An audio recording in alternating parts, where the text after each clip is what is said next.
Muy buenas tardes a los dos. A ver, aún no llegamos a la mitad del sexenio, pero ya podemos enumerar algunas de las instituciones que verdaderamente no han cumplido con sus cometidos, con sus objetivos. Tenemos por una parte a la Guardia Nacional, que no ha logrado pacificar al país como se prometió. También tenemos al Poder Judicial, que en este momento está hecho pedazos desde adentro con todos estos conflictos internos. Bueno, ya ni siquiera hablamos de todas estas instituciones encargadas del combate a la pobreza, y que la semana pasada justamente hablábamos de las cifras del Coneval. En este sentido, hoy pongo la pregunta sobre la mesa. A ver, ¿estas instituciones tienen fallas, tienen áreas de oportunidad o verdaderamente ya estamos hablando de instituciones fallidas? Dejo el tema puesto sobre la mesa, me despido, los veo mañana. Gracias, Magda, gracias. A ver, como decía Magda hace unos minutos, sí, me parece que estamos muy lejos de blancos y de negros, ¿sí?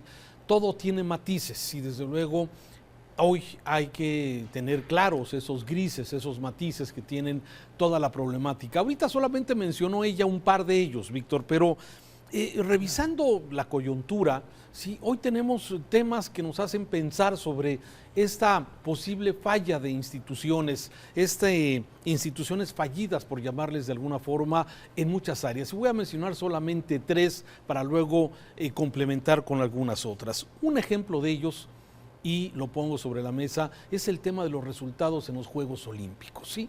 México ha tenido malas actuaciones, desde luego, malas representaciones, ¿sí? O de alguna forma falta de capacidad para poder estar en los lugares. Realmente el resultado que tuvo México con solamente 4 medallas de bronce, sí, me parece que no es lo que representa México, no es lo que debería de ser un país que representa la economía número 15 del mundo, que somos uno de los países que tiene gran población, 126 millones de personas, Víctor, y tener este resultado al nivel de Uganda, al nivel de muchos países que, y no quiero demeritar desde luego el gran esfuerzo de los deportistas, y quiero hacer ese énfasis, Víctor, el gran esfuerzo de los deportistas y de sus familias, porque los que hemos tenido hijos deportistas sabemos que hay que irlos acompañando, irlos empujando, que hay que entrarle con recursos, con viajes, competencias, porque las instituciones del deporte lamentablemente no están llevando de alguna forma este apoyo que necesitarían los deportistas mexicanos. Entonces me parece el estar en el número, quedamos en el número 84 de 93 países que participaron, Víctor, me parece que no representa claramente lo que México debe ser. Y si nos vamos a Latinoamérica, muy por abajo de Brasil, muy por abajo de Cuba, de Ecuador, de Venezuela, de Puerto Rico, de Colombia, de República Dominicana. Y la señora Ana Gabriela Guevara, que me parece que fue una gran deportista, ha sido un fracaso en el tema de la administración, amén de los actos de corrupción que ha sido señalada de alguna forma una y otra vez. Y ahí no se piden cabezas, como en el Poder Judicial, que el presidente está pidiendo que todos los magistrados renuncien. Aquí no ha habido nada de eso, Víctor. Un ejemplo solo. 4 medallas, si mal no tengo el dato, nos quedamos con 4 medallas de bronce, ¿no? Una de las delegaciones más, digamos, más nutridas, creo, 275 deportistas que participaron. Y que bien tú lo dices, mira, al final del día, nuestros deportistas son las víctimas de toda esta corrupción, ineficiencia y el deporte. Desafortunadamente ahorita no le hemos puesto mucha atención porque estamos tan metidos en otros problemas, tan embuidos en temas como la pandemia, la inseguridad, lo que tiene que ver con la salud, etcétera, que de repente, y fue tan lejos la Olimpiada. Realmente para muchos pasó desapercibido lo que ocurrió, pero lo que ahí pasó es una muestra más del terrible fracaso que tenemos en este país con instituciones fallidas, resultado de la corrupción y de la ineptitud. Tenemos una confederación deportiva o varias confederaciones deportivas en la que están enquistados amigos, familiares, gente que tiene toda la vida ahí haciendo política y grilla, pero que son incapaces de poder preparar un deportista de alto nivel. Esa es una vergüenza, Raúl, por donde se... Así es, Víctor, tienes toda la razón en lo que estás comentando, desde luego, y tienes mucha razón. Pero no quiero quedarme solamente en eso, Víctor. Quiero también mencionar otros aspectos que están ocurriendo en este momento dentro de la coyuntura y que nos hablan de esta debilidad institucional de la cual tú decías. Y me refiero a la amenaza que hoy da un cártel de la droga, ¿sí?, directamente a un grupo, a una periodista en concreto, pero que además este grupo sí dice estar de acuerdo en garantizar la libertad de expresión. A ver, ¿dónde estamos, Víctor, en este momento donde un grupo de narcotraficantes o un grupo, digamos, el que tiene la mayor expansión hoy en nuestro país, sí tiene este espacio para garantizar, dice, la libertad de expresión? ¿Dónde están las instituciones? ¿Dónde está este trabajo que tendría? O sea, yo lo que me sorprende en este México a veces increíble, México bizarro, por llamarle de alguna forma, sí, que un grupo criminal garantice la libertad de expresión, además de las amenazas que eso. Me parece que otra muestra de una debilidad institucional, Víctor. Claro, la prueba está, bueno, ahí está, yo no quisiera decir todavía fracaso porque, bueno, finalmente se supone que se está conformando todavía y se está habilitando, pero ya son 100,000 elementos los que conforman la Guardia Nacional, si mal no tengo el dato, y a quienes en el último año se les dieron más de 35,000 millones de pesos. ¿Cuál es el resultado? A bien, 19 grupos delictivos operando en gran parte del país. Una barbaridad de asesinatos y muertes en todo momento y todos los días. Un cártel que ahora nos garantiza la libertad de expresión y amenaza a periodistas también, y se jacta de decir que va a acabar con los periodistas porque le faltaron el respeto a uno de sus líderes. En fin, también aquí estamos hablando ante una especie de cuestión fallida.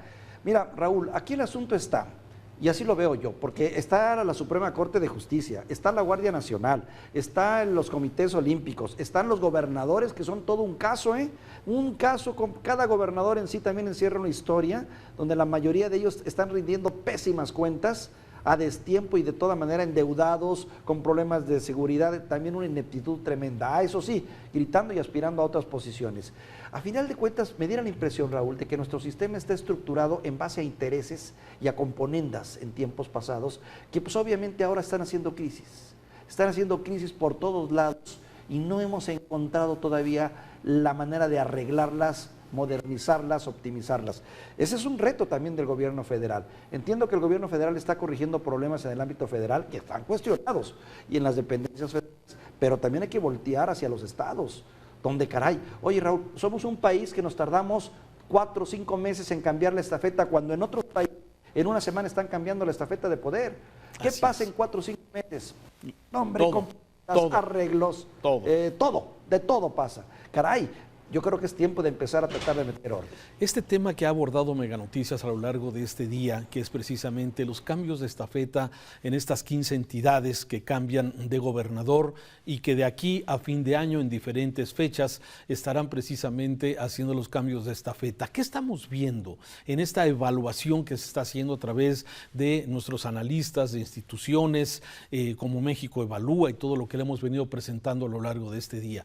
Es que los gobernadores de alguna forma se mueven solos. No puedo creer, y desde luego lo que estamos viviendo, por ejemplo, en el estado de Colima, donde a pesar de que se manejó un presupuesto del estado aprobado por los diputados y el Congreso, hoy no haya dinero para pagarle a los empleados del gobierno del estado de Colima. Sí, ¿por qué? Por una mala planeación, porque el dinero se ha gastado en otras cosas, en renovar el palacio federal o el Palacio de Gobierno, sí, cuando hay tantas necesidades, sí, que deberían ser prioridad, y no se vale que hoy, cuando está terminando la administración de un gobierno, sí, y entra la otra, la nueva gobernadora, en este caso de Colima, sí, y entren con un tema de que no tienen ni siquiera un peso para pagar el salario de los trabajadores. Pero así como este caso de Colima, sí, Michoacán, sí, y así el caso de Sonora y el caso de Sinaloa y de cada una de las 15 entidades que tiene problemáticas diferentes, sí, y cómo están dejando a las entidades, Víctor. Víctor. ¿Cómo están dejando estos gobernadores con más deuda, con qué pendientes, con un presupuesto incierto para poder hacer frente a sus compromisos? Está bien que hay un tema de austeridad, que el gobierno federal esté recortando, pero me parece que los gobiernos estatales tienen que ser responsables con su propio dinero y no dejar a su suerte a los trabajadores, como el caso de Colima, y a ver quién los rescata. No se vale este tipo de cosas. Mira, y habla también de la falta de institucionalidad, Víctor. Totalmente. De nuevo te digo, una estructura fallida, Raúl, totalmente. Mira, los datos del INCO son reveladores. Prácticamente quebrados: Nayarit, Guerrero, Oaxaca, San Luis Potosí, Colima, Baja California, Tlaxcala, Chihuahua. Me sorprende, ¿no? Porque pensé que iba a dar buenas cuentas, ¿no? Y hay otros que más o menos ahí la van librando, pero casi siempre son los mismos problemas. Dejan los estados las arcas vacías, dejan a gobernadores que siguen manteniendo el poder porque se vuelven empresarios, porque ahora sí son dignos y muy respetuosos empresarios que controlan la vida de los estados y lo más que pueden mientras más puede el tiempo. Y más si son del mismo partido, más si son del mismo partido, porque nada más se van heredando las estafetas. Bien. Dejan estados sumidos en la inseguridad. Y además, ¿sabes qué? Con un desánimo espantoso por parte de la sociedad que dice, bueno, ¿cuál es la salida, caray? ¿Cuál es la salida para un pueblo que sí hay recursos, Raúl, pero de nueva cuenta volvemos, están usados de la manera más absurda? Y luego, mira, déjame que insista en esto, fíjate, qué interesante esto. Fíjate, el 6 de junio los legisladores electos ganaron, van a tomar posesión 3 meses después, en septiembre, el 1 de septiembre.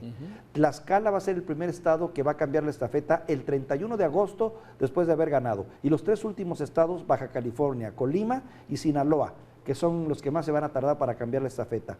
Periodos demasiado largos, claro, en los que obviamente tratan de entorpecer todo lo más posible, si no es que dejan al abandono también los estados para que ahí háganle como puedan y que el que venga arregle los problemas. De veras, créeme que tenemos estructuras fallidas ahí y no sé quién tenga que meter orden, porque yo no le veo el tamaño al gobierno federal para hacerlo. Sí, pero a ver, eso ya lo vimos, Víctor, y parece que no aprendemos de las elecciones. Cuando gana el presidente López Obrador con una gran mayoría de votos que obtuvo precisamente el 1 de julio del 2018, protestó como presidente el 1 de diciembre, tú te acordarás.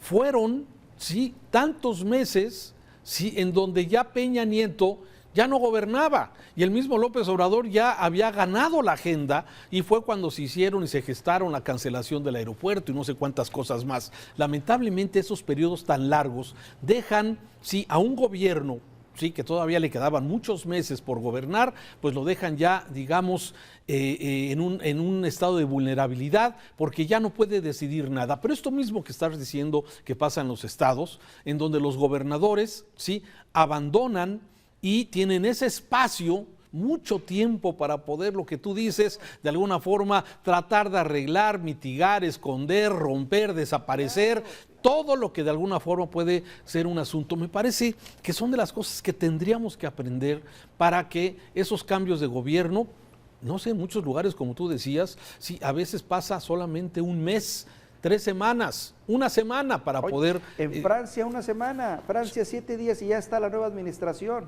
En Estados Unidos, si mal no recuerdo, fue en noviembre y en enero ya estaba Biden al frente. Porque así es, porque hay instituciones que más allá de un cambio de gobierno, las instituciones siguen funcionando. Y aquí a veces lo que parece es, con estos ejemplos que hoy hemos tocado, el tema del deporte, el tema de las amenazas del crimen, el tema de la inseguridad. Oye, 80 muertos este fin de semana en Guanajuato, 15 muertos en Zacatecas, asesinados en masacres. Sí, ¿hasta cuándo va a parar esto? Y así podemos seguir, Víctor.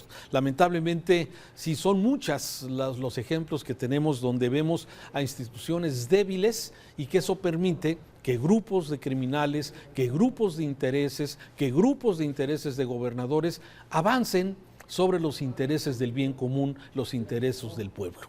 Con eso terminaría. Bien lo has concluido, Raúl. No le tengo nada que agregar a lo que acabas de señalar, porque eso es al final del día el objetivo, ¿no? Que predominen los intereses de ciertos grupos sobre los intereses de la sociedad. Así es.